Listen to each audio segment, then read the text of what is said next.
হারুনুর রশিদ সাবেক স্বৈরাচার সরকারের দোসর সিঙ্গুর ইউনিয়নের বর্তমান চেয়ারম্যান মোহাম্মদ আলী, তিনি বর্তমান ইউনিয়ন আওয়ামী লীগের সভাপতি, তার নদী দখল ও অবৈধ ড্রেজিংয়ের মাধ্যমে বালু উত্তোলন সহ সকল অবৈধ কাজে সহযোগিতা করায় বর্তমান ইউনিয়ন বিএনপি আহ্বায়ক জনাব হারুনুর রশিদের বিরুদ্ধে তৃণমূল বিএনপির সংবাদ সম্মেলন আজকে ডাকা হয়েছে। সেখানে আমি এটি পাঠ করে আপনাদের সকলের সামনে উপস্থাপন করছি। সম্মানিত সুধী নেতাকর্মীবৃন্দ, আমরা সিংপুর ইউনিয়নের সংগ্রামী তৃণমূল বিএনপি দীর্ঘদিন যাবৎ লক্ষ্য করছি যে 5ই আগস্ট স্বৈরাচার সরকার পতনের পর থেকে বিএনপির আহ্বায়ক জনাব হারুনুর রশিদ ব্যক্তি স্বার্থে দলীয় মিশন নিয়ে খেলা করছেন। কর্মচারীর অপকর্মের দায়িত্ব নিজ হাতে তুলে নিয়েছেন, ব্যক্তি স্বার্থে দলকে ক্ষতি করছেন এবং ফ্যাসিস্ট সরকারকে প্রতিস্থাপিত করছেন বলে আমরা তৃণমূল বিএনপি মনে করি। দলের যাতে কোনো ক্ষতি না হয় সেই জন্য আজকের সংবাদ সম্মেলনের মাধ্যমে উপজেলা কমিটি ও জেলা কমিটিকে অবহিত করতে চান।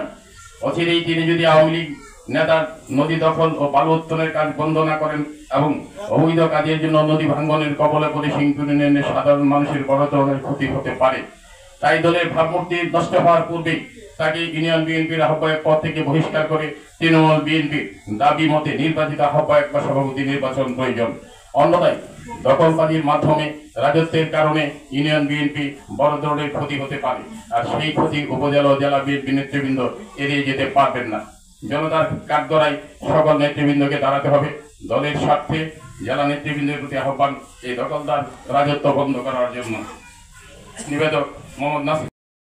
5জন মানুষ একসাথে হতে পারে নাই, এভাবে সাংবাদিক সম্মেলন ডাকবো বা এখানে সিন্ধু বাজারে বসে আমরা একটা মিটিং করতে পারবো, এটা তো আসলে আমরা চিন্তাও করতে পারি না, বিশ্বাসও করতে পারবো না। আল্লাহ আমাদের প্রতি সহায় হয়েছেন, দেশ এবং বাংলাদেশের সাধারণ মানুষ এবং জনগণের প্রতি আল্লাহ গ্রহণ করেছেন বলে আজকে আপনাদের সামনে আমি কথা বলতে পারতেছি, জনগণের সামনে আমি কথা বলতে পারতেছি। তাকে বলেছি, তাকে গৌরবভাবে বলেছি, নিকটাত্মীয় হিসেবে তাকে গৌরবভাবে বলেছি বড় পদক্ষেপ গ্রহণ করবো। আমরা এটা জানানোর পরে দল থেকে যদি তার বিরুদ্ধে কোনো কর্মসূচি গ্রহণ না করে, তাহলে আমরা পরবর্তীতে আরো বড় পদক্ষেপ গ্রহণ করব, বড় আন্দোলন সংগ্রাম করে দেবো তার বিরুদ্ধে। এবং ব্যক্তিগতভাবে আমি জেলা কমিটির আমাদের যারা নেতৃবৃন্দ আছেন তাদের সঙ্গে আমার পূর্ব পরিচয় আছে, হ্যাঁ, তাদের সাথেও আমি কিশোরগঞ্জের মানুষ এসেছি। আমাদের যখন বিএনপিকে বাদ দিয়ে যখন আওয়ামী লীগ ক্ষমতায় আসছে তখন থেকেই তার এই অপকর্মগুলো শুরু। তখন সে বিএনপির সেক্রেটারি ছিল, সিংপুর ইউনিয়ন বিএনপির সেক্রেটারি ছিল। সে তখন থেকেই লুটপাটে যে ফিশারির ব্যবসা করে শুরু করছে। এই যে আওয়ামী লীগের বর্তমান যে চেয়ারম্যান এবং সভাপতি, তাকে নিয়ে এসে অনেক আগে থেকেই কাজগুলো চালিয়ে যেতেছে আর কি। এটা আজকে তার নতুন পেশা না, এটা অনেকদিন আগের পেশা। বারবার বলার পরে কিছু কাজ হচ্ছে না, এই জন্য আজকে আমরা বড় পরিসরে এই উদ্যোগ নিচ্ছি। আজকে সিংপুর ইউনিয়ন বিএনপিতে বসে কোনো পদক্ষেপ না নিলে আমরা থানা পর্যায়ে যাবো, আমরা জেলা পর্যায়ে যাবো, ইভেন এমনকি আমরা কেন্দ্রীয় পর্যায়ে পর্যন্ত যেতে বাধ্য হবো। শুধু চর গুলা যে বিভিন্ন জায়গায় যে বড় বড় পদ্মার চর সহ বিভিন্ন চর আছে, সেখান থেকে বালু উত্তোলন করা যাবে, কিন্তু নদী থেকে বালু উত্তোলন করার কোনো সিস্টেম নাই। সেটা বিএনপি করতেছে। আমি আজ এই 3.5 বছরের মধ্যে আমি কখনো দেখি নাই, এই কমিটিটা হওয়ার পরে কখনো দেখি নাই যে সে সিংপুর ইউনিয়ন বিএনপির কোনো লোকজনকে নিয়ে, এটা সিংপুর ইউনিয়ন বিএনপির এটা কেন্দ্রস্থল হচ্ছে এই সিংপুর বাজার। আমরা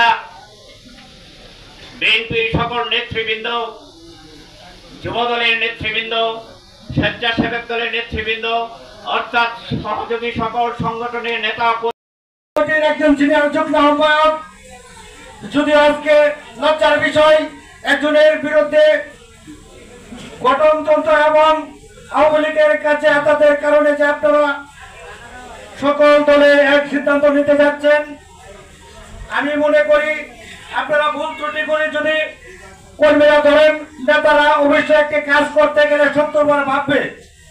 তবে আমি আপনাদেরকে ধন্যবাদ জানাই। এখন আপনাদের সম্মুখে প্রেস বিজ্ঞপ্তির যে ঘোষণা করবেন জনাব আমাদের সিংপুর ইউনিয়ন বিএনপির যুগ্ম আহ্বায়ক জনাব নাজিরুজ্জামান আসলাম ভাই। আসলাম ভাইকে বিজ্ঞপ্তি।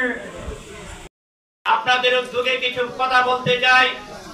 বিগত সরকারের কিছু আওয়ামী সন্ত্রাসী নেতা কর্মীরা আমাদেরকে যেভাবে জেল জুলুম অত্যাচার করিয়েছে, তার ফিরিস্তি যদি আমরা দেই তাহলে আজকে সন্ধ্যা কেন সারা রাত্র করে নাই।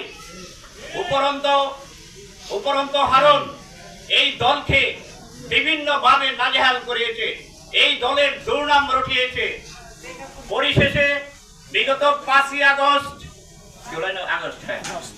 আগস্ট এই স্বৈরাচারী সরকারের পতনের মাধ্যমে আমরা যখন বৈষম্য বিরোধী ছাত্র আন্দোলনের মাধ্যমে এই সরকারকে পতন করিয়েছি, এই পতনের পরেও বিভিন্ন ভাবে এই দলকে কুলসিত করার জন্য পায়তারা করেছিল সেই হারুন। ঠিক আছে, তাই সেই হারুনকে আমরা বিএনপির নেতা কর্মীরা এবং সহযোগী সংগঠনের নেতা কর্মীরা আমরা যারা আছি তারা সকলে ঐক্যবদ্ধ হয়ে সেই হারুনকে দলীয় শৃঙ্খলা ভঙ্গের কারণে যে সকল পরিস্থিতি মোকাবেলা করার জন্য আমরা সবাই সর্বতভাবে একজোট আছি কিনা বলেন। আমরা সেই হারুনকে এই অবাঞ্ছিত করার জন্য, দলের শৃঙ্খলা ভঙ্গের জন্য দলীয়ভাবে যে সকল শাস্তি দেওয়ার প্রয়োজন আছে আমরা আজকে সেই সম্মেলনে নেতা কর্মীদেরকে নিয়ে এই সাংবাদিক ভাইদের সামনে উপস্থাপন করব। আমরা বক্তৃতার পরে নাসিরুজ্জামান আসলাম সেই হারুনকে অবাঞ্ছিত করার জন্য যে একটি লিখিত বক্তব্য দিবেন, পরিশেষে সেই বক্তব্য আপনাদেরকে শোনাবো।